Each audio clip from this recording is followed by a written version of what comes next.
Oke, kita masih di dialog ruang tengah bersama Pak Bambang Patijaya, politisi Golkar yang sekarang mewakili Bangka Belitung di Senayan.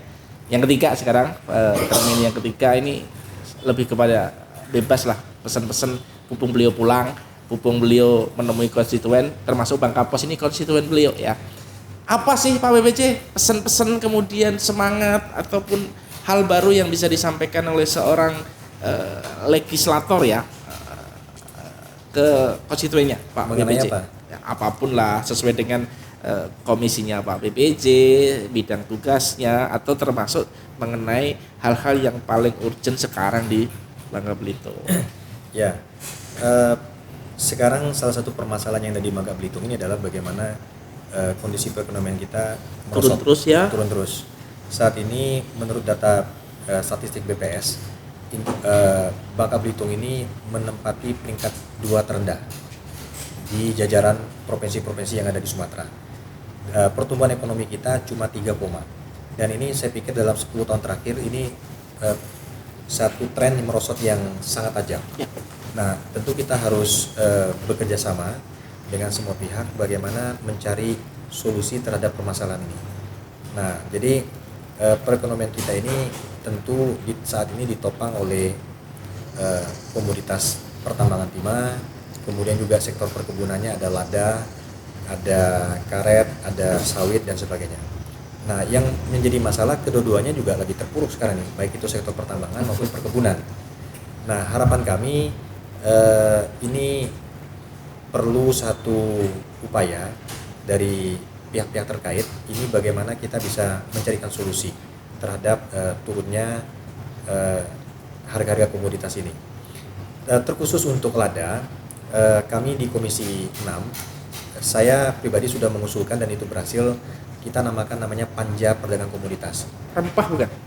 Bukan ya? Kita rubah namanya Perdagangan Komoditas. Yang dulu pernah kita diskusikan sebagai Panja Rempah. Panja Rempah. Oke. Dan dirubah namanya. Oke. Tapi substansinya sama ya? Substansinya sama. Ini hanya permasalahan judul saja. Permasalahan judul saja. Nah, lewat Panja Perdagangan Komoditas, kami berharap bisa dicarikan solusi. Karena kenapa? Kami akan mengundang semua stakeholder, baik itu pemerintah, dalam hal ini kementerian terkait, apakah itu Kementerian Perdagangan, kemudian juga mungkin juga Kementerian Pertanian dan sebagainya. Untuk apa? Kita akan menyusun bersama-sama mengenai tata niaga perladaan dalam negeri. Kemudian bagaimana kita ingin daya tawar daripada Indonesia terhadap perdagangan lada internasional ini juga dapat menguat. Nah, dalam hal ini selama ini barang bebas. Jadi Kementerian Perdagangan pun tidak pernah melakukan satu upaya yang lebih jauh terhadap pergerakan daripada perdagangan lada. Nah, ini dianggap barang bebas. Nah, ke depan dengan kesepakatan bersama kita akan bentuk regulasi seperti itu, tata niaganya seperti apa. Yang jelas kita juga akan melakukan koreksi-koreksi tertentu. Umpamanya yang terutama dalam waktu dekat yang harus dilakukan, ini terutama adalah bagaimana kita ingin mengkoreksi tentang besaran produksi lada Indonesia, khususnya Bangka Belitung. Yang menurut saya ini salah dan fatal. Karena kenapa? Ini berkaitan dengan pencatatan supply dan demand daripada perladaan internasional. Contoh, IPC International Paper Community itu mengatakan bahwa produksi lada Indonesia, baik lada putih maupun lada hitam, per tahun adalah 78.000 ton. Permasalahannya kemudian kita lihat lagi, ternyata ada 40.000 ton itu adalah lada putih. Nah, mayoritas produksi lada putih di Indonesia ini adalah di Bangka Belitung. Inilah yang jadi masalah. Masalahnya kita tidak pernah merasa memproduksi lada sebesar itu. Oh, iya. Ini ada kesenjangan informasi, data dengan realita. Ini harus dikoreksi. Dan menurut saya di mana? Kita harus mulai dari paling bawah, dari Bangka Belitung ini sendiri. Sebelum dilanjut, sebenarnya ini nakalnya Pak BPC. Dulu dia memaksakan isu lada ini, ya Pak BPC ya. Dulu kan namanya lada diusulkannya, tapi nggak masuk karena bukan komoditas pokok ya. Nah, Beliau ini memaksakan biar komoditas lada ini bisa dibahas di tingkat nasional dan menjadi isu nasional. Akhirnya dia rela awalnya dirubah menjadi panja komoditas rempah dan sekarang berubah dari panja perdagangan komoditas. Licik juga beliau ini memaksakan agar satu tema yang menjadi masalah urgent masyarakat Bangka Belitung dipaksa menjadi problem nasional. Tapi oke lah, karena tanggung jawab beliau untuk memperjuangkan nasib-nasib petani lada ya di Bangka Belitung. Nah, terkait tadi data, dulu juga kita pernah diskusi soal ini. Jadi pendataan jumlah komoditas kita ini juga nggak jelas ya. Datanya ada, kemudian kemarin menghitung luas lada di kita itu berapa sih? Artinya tidak sampai sebegitu ya. Zong berarti. Nah, ini kan saya sendiri pada satu kesempatan sudah berbicara dengan bisik-bisik dengan Gubernur. Pak Gub, tolong diperiksa lagi data produksi lada kita. Apa betul luas lada kita perkebunannya 28.000 hektar? Apa betul angka produktivitas lada kita per hektar adalah 1,17 ton per hektar?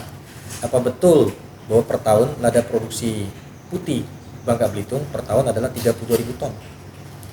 Nah, ini kan perlu diperiksa. Karena saat ini menurut IPC lada dunia itu oversupply 25.000 ton. Ya. Kelebihan pasokan ya 25.000 ton. Dan hal ini salah satu menjadi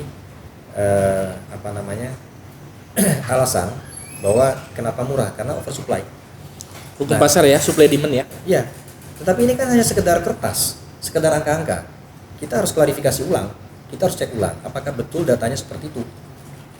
Nah, menurut saya ini perlu satu upaya serius daripada kita untuk memperhatikan ini. Ini yang paling cepat. Koreksi data sehingga kemudian kita bisa melakukan bargaining lagi. Oke, jangan sampai secara psikologis harga turun karena psikologis juga, angka psikologis juga. Itu maksudnya Pak BPJ ya? Ya, ini permasalahan angka dan data. Ketika supply banyak, ya kan, melampaui demand, maka hukum pasar terjadi, harga akan jatuh. Oke. Kita perbaiki saja. Lawang barangnya nggak ada kok, saya yakin. Ini kan walaupun pakai rasa-rasanya. Saya juga mempertanyakan metodologi 27.000 hektar itu dari mana? Iya. Oke Pak BPJ, sebelum selain diperjuangkan dari sisi regulasi yang sekarang diperjuangkan Pak BPJ di Jakarta, Iya. Kira-kira apa sih yang harus dilakukan oleh pemerintah setempat termasuk petani untuk meningkatkan kualitas lada? Katanya lada kita ini juga tidak sebagus dulu kualitasnya lada putihnya, karena juga pengolahannya juga nggak bisa seperti dulu ya. Air sudah nggak jernih lagi ya, dan sebagainya. Ada perbedaan antara produksi lada Indonesia khususnya di Bangka Belitung dengan produksi lada putih yang ada di Vietnam. Di Vietnam itu mereka menggunakan chemical. Jadi chemical, kemudian setelah itu ada mesinnya lagi, mesin langsung putih. Tapi kalau yang ada di Bangka Belitung ini, Bangka dan Belitung, ini berbeda. Jadi prosesnya secara alami, mereka panen, kemudian direndam di air yang mengalir, lalu setelah beberapa hari, kemudian terjadi pembusukan secara alami kan begitu kan, kemudian dikupas, kemudian dijemur, nah jadilah lada putih. Prosesnya panjang. Nah inilah yang kemudian sekarang ini agak sulit, karena kenapa? Karena proses penambangan sekarang ini kita sulit menemukan air mengalir atau sungai-sungai yang jernih. Nah, jadi sekarang ini petani lada kita rata-rata ini melakukan proses perendaman mungkin di air yang tergenang saja, atau mungkin di bak, atau mungkin di satu kolong kecil seperti itu. Nah, sehingga ini menyebabkan kualitasnya menurun.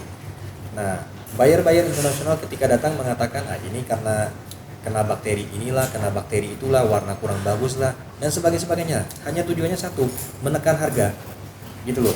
Padahal mungkin ketika dijual di internasionalnya tetap kualitasnya bagus seperti itu. Kadar peperin dan kadar minyak daripada lada kita ini tetap lebih tinggi daripada daerah lain maupun di Asia Tenggara. Dan ini kekhususan yang memang harus kita jaga, seperti itu. Lada Bangka tetap lebih pedes intinya itu.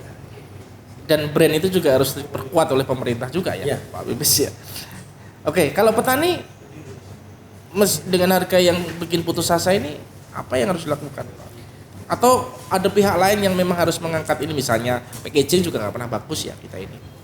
Ya, sebelum ke packaging begini, ada beberapa hal mendasar. Pertama, sekitar tahun 2014-2015 ketika harga lada mulai naik atau lagi tinggi-tingginya, petani lada kita harus kritik. Mereka mungkin pada saat itu agak sedikit berfoya-foya. Jadi dirasakan biar cepat mereka beli lahan mahal. Kemudian mereka beli junjung sahangnya, ya kan, itu juga mahal. Kemudian pada saat itu harga timah juga lagi tinggi, mengupah orang juga mahal. Ya. Jadi sehingga apapun mahal. Kemudian akses mereka untuk mendapatkan pupuk subsidi ini terbatas, sehingga mungkin mereka menggunakan pupuk yang dengan harga ekonomi. Nah, ketika panen setahun 2 tahun yang lalu, ya kan, harga lagi merosot. Malah yang terjadi adalah harga yang mereka dapati pada saat itu di bawah produksi, artinya pasti rugi. Oh. Kan seperti itu. Bayangkan, ketika menanam kemarin harganya 180.000. Hari ini di tahun 2020 dan akhir 2019 itu adalah 45.000. Sepertiga. Bukan seperempat. Ini seperempat. Ini barang nyungsepnya separah-parahnya, kan seperti itu. Tidak akan pernah terpikir harga akan serendah ini. Okay. Mungkin mereka berpikir, oh, kalaupun 150.000 turun paling 150.000 atau 160.000 terus berapa begitu. Ternyata kan turunnya jauh sekali. Nah, ketika biaya produksi mahal kemarin itu menyebabkan kawan-kawan menjadi terpuruk. Satu. Yang kedua, sampai hari ini tidak ada upaya yang maksimal dari semua pihak yang terkait bagaimana mengatasi permasalahan seperti umpamanya pucuk kuning. Pucuk kuning itu adalah penyakit yang dialami oleh tanaman lada. Ini sampai sekarang belum seragam kita mengatakan. Berbicara dengan ahli lada ini, dia mengatakan ini karena cacing katanya. Berbicara dengan ahli lada yang ini, dia katakan ini karena jamur. Mana yang benar kita nggak tahu. Nggak apa-apa, mau jamur kah, mau cacing kah, obatnya apa? Dan sampai sekarang pemerintah kita hanya fokus kepada pembagian bibit saja. Oke lah. Tetapi mengatasi permasalahan pucuk kuning, mengatasi permasalahan pupuk subsidi, ini nggak dilakukan. Bagi bibit, iya. Nah, akibatnya apa? Sehingga klaim daripada luasan kebun kita menjadi luas. Seperti itu. Ya. Oke deh. Baik, meskipun tadi ada koreksi, bukan kritik ya, tapi saran yang membangun. Mungkin kalau boleh saya simpulkan, pemerintah provinsi kita mesti lebih fokus ya untuk memikirkan komoditas lada ini. Tapi kita juga melihat pembagian pupuk walaupun itu hanya fokus, tapi barangkali perlu ditingkatkan untuk hal-hal lain untuk mengangkat lada kita di pasar internasional. Baik, masih dengan Pak Bambang Patijaya di dialog ruang tengah Bangka Post Group. Terakhir ini karena di tengah ruang redaksi, teman-teman online barangkali ada pertanyaan untuk Pak BPJ, teman-teman cetak barangkali ada. Mas Hendri, Teddy, ada pertanyaan untuk Pak BPJ? Adalah satu apa, tanya apa tadi? Saya sudah menikah. Baik, closing Pak BPJ, ada yang perlu disampaikan ke netizen dan publik Bangka Post? Ya, saya mengucapkan terima kasih atas waktu dan kesempatan. Kami dong yang terima kasih jauh-jauh mampir ke sini di masa reses. Ya, saya terima kasih sudah diajak untuk ngobrol seperti ini. Ini juga bukan pertemuan yang pertama. Alhamdulillah. Dan pasti bukan yang terakhir. Oke. Nah, mudah-mudahan dengan sinergi seperti ini antara kami di DPR RI dengan media, ini kita bisa sharing bagaimana menyampaikan informasi-informasi kepada media ataupun kami mendapatkan informasi juga.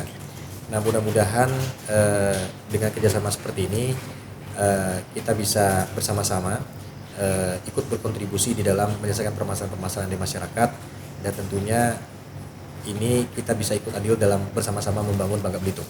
Oke, baik, itu pesan terakhir Pak BPJ fraksi Golkar di DPR RI Komisi 6 dari Bangka Belitung. Kita tutup. Saya harus minta ini Pak BPJ. Apa BPJ, Bubble Pacak Juara. Bubble Pacak Juara, Bambang Patijaya. Bubble Pacak Juara. Saya orang Jogja enggak pacak lah.